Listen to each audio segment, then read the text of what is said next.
Derrière moi se trouve un mode de vie alternatif, que ça soit pour une pièce supplémentaire chez vous ou pour un habitat complet. Non, on oublie cette voiture aberrante à un tarif. Non, on parle bien évidemment de la tiny house. Pour ceux qui ne connaissent pas, c'est un mode d'habitat autonome, vous voyez, qui tient sur une remorque et qui peut servir de maison principale à des usagers, deux, voire plus. Vous allez voir quand il y a 2 mezzanines intégrées. Allez, je vous invite.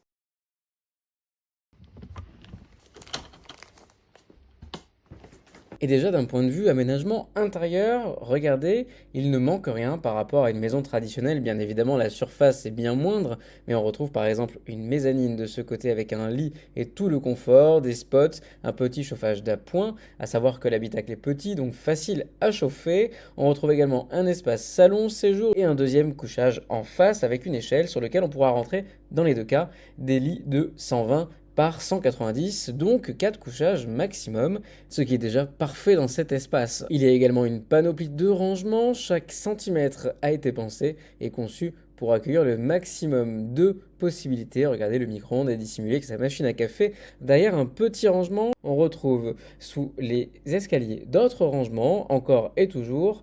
Là, comme je vous disais, il ne manque rien. Alors, sur la partie cuisine à proprement parler, on va retrouver donc un espace pour cuisiner, des rangements sous la planche de travail et un petit frigo, des plaques et un évier avec sa petite vasque. Évidemment, regardez, est-ce que cela n'est pas suffisant au quotidien? Pour retrouver évidemment un aménagement intérieur qui a été décidé par le concepteur, vous pouvez faire comme bon vous semble à l'intérieur, en fonction quand même des obligations légales. La hauteur totale ne doit pas dépasser 4,25 m. La dimension de la remorque, en l'occurrence, ne peut pas aller au-delà de 8,40 m. Petit avantage et non des moindres, une tiny house est considérée comme un convoi classique et non exceptionnel, plus simple à déplacer. En effet, celle-ci est inférieure à 3,5 tonnes. La remorque peut se déplacer avec un simple utilitaire.